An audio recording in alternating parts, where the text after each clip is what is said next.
All right, welcome back to Detroit Pissed Me Off. And folks, tonight is a tough one to get through. After leading by 18 points in the third quarter, completely fall apart and lose to the Portland Trail Blazers 110 to 101 in an epic meltdown.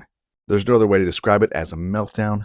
A team that was dominating the entire game. Cade Cunningham was going off, and he seemed to lose everything in the fourth quarter, lose his gas, turn the ball over 6-9. He had 7 in the previous game, and he was looking great.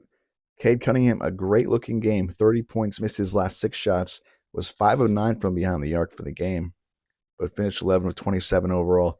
And the 6 turnovers really killed them down the stretch. In addition, Marvin Bagley also had 5 turnovers and only on 3 of 10 shooting. Of course, we didn't have Jalen Duren or Alec Burks tonight. There's a lot of questions here. Like, why? Where's Jaden Ivey at? He's only getting 20 minutes a game now. And I just don't quite understand what's going on here with Jaden Ivey being a top 5 pick last year and a guy who scored 15 points a contest last year, 5 assists. You would think he'd be a much bigger part of the offense. And yes, we know Monty Williams has said, hey, he's got to improve defensively, and maybe he's using that as incentive and withholding minutes until Jaden Ivey becomes more passable on the defensive end. But I feel like the effort has been there. He's been pretty damn solid offensively. 20 minutes a game, and it's like Cade got 37 tonight, completely gassed, and was terrible down the stretch. I would think they would need Jaden Ivey to go out and assist and help Cade Cunningham in those moments. But instead, we saw Stanley and Moody, who I did like in preseason, don't get me wrong, but didn't do a thing in 12 minutes tonight. And I just feel like Jaden Ivey could have had those minutes. It's frustrating. I'm not a coach. I'm not going to sit here and cast stones to a Hall of Fame coach in Monty Williams. He'll do what he thinks is best. Another dismal performance from Killian Hayes. 0 for 6. I love Killian Hayes, but time is running out for him. Monty Morris will be back in a few weeks. Marcus Sasser is nipping on his heels tonight. Big game for Marcus Sasser off the bench. Marcus Sasser also doing many things, not just shooting the jumper in high efficiency. He was 4 for 6 from the field, 6 assists, and 4 steals. Just 1 turnover for Marcus Sasser, so his handle looks really good. I was a little bit weary of why are we trading up? We got Marcus Sasser, but he's starting to really grow on me, and I really like the potential of Marcus Sasser and how he is coming in there almost like a Grizzly veteran coming in and making very solid plays off the bench. So I'm impressed with Marcus Sasser. Joe Harris finally got in the rhythm of things tonight. He did hit 3 threes tonight, 4 of 7 total for 11 points.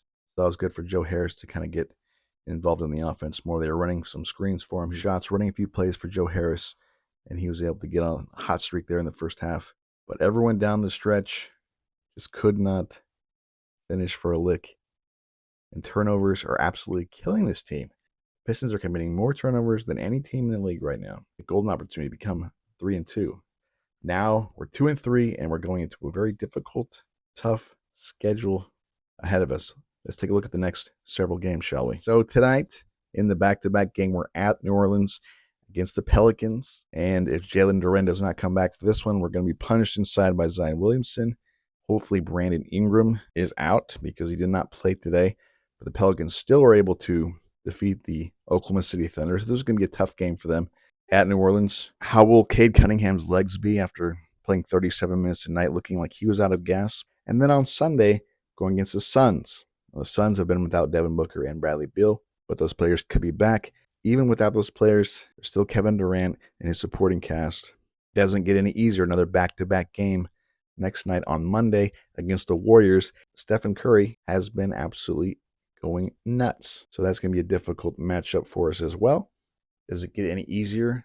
No, it does not. After that, it is the Pistons versus the Bucks. Damian Lillard and Giannis Antetokounmpo. I really don't remember the Pistons beating the Bucks in the last 7 years. It's been pretty one-sided. And this year, it doesn't look like it's going to be any different. The next 2 games will be 76ers, the top 4 team in the Eastern Conference. After the James Harden trade, addition by subtraction, they don't have a much better supporting cast to surround the improvement of Maxey and Joel Embiid. The next game will be against the Bulls, who'll be trying to get revenge on the game that we beat them last time, followed by the Hawks and Sadiq Bey. It's a winnable game. Then the Cavs and the Raptors, Nuggets, Pacers, Wizards, Lakers, Knicks. Anyways, you don't hear too many easy ball games in there. In the first 3 games, the Pistons did a great job, right? Then they lost a game to Oklahoma City. I can get that. Oklahoma City is a better overall team. But then you got Portland. They collapsed, and the way they lost tonight was really concerning. And it'll be interesting to see how they bounce back tomorrow, which is today. Tomorrow night, the next day, it's like 5 in the morning right now. Thursday night, going up against the New Orleans Pelicans. The Pistons really need to go out there and at least compete. And hopefully we'll have Jalen Duren back for this one and Alec Burks. It definitely hurt us in the second half not having those players. Really impressed with the Pistons play in the first 2.5 quarters. Best case scenario, like I said, Pistons win 30 to 37 wins, something like that. I'm thinking 32 to 37. Anything less than 30 wins to me is a major disappointment.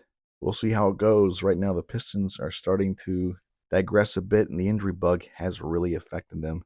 Tonight, no Livers, no Monty Morris, no Bojan Bogdanovic, no Jalen Duren, no Alec Burks. And Killian Hayes, come on, bro. I'm a big Killian Hayes fan. I'm not going to lie. I love the way he defends. I love his potential. I love his playmaking skills. He's a pretty solid dribbler and playmaker and passer. But his shot continues to be dreadful in the regular season. He always teases us in the preseason. Last season, Killian Hayes went on a hot streak. Around a quarter of the year to the mid of season. He kind of digressed after that, but it's time for Killian to get out there and get on a hot streak now because his Piston career is on the line, folks. It was a rough one tonight. Let me know what you think in the comments. Is it time to make some lineup changes? What is going on with Jaden Ivey? Why is he not receiving more minutes? Before we go, let's touch on Asar Thompson tonight. The kid is electrifying. Had some brilliant plays tonight. I would say his best offensive game. Let's take a look at some of those stats before we dip out. Asar Thompson was 8 for 14. Missed all 3 of his 3-point shots. He had 7 rebounds, 2 assists, 2 steals, 2 turnovers, 11 turnovers combined from Cade Cunningham and Marvin Bagley. You just can't have that, folks. It's too many. They got to cut those down. I don't want to center it on just Cade. Yes, Cade is the leader. He's got to be the one that kind of starts that trend. But it's the whole team. After starting 2-1, they've lost 2 games. They're now entering a tougher part of the schedule. So, Piston fans, do me a solid. Smash up that like button, subscribe to the channel, hit the notification bell to remind you when my videos are uploaded. And I'll see you next time on Detroit Piston Me Off.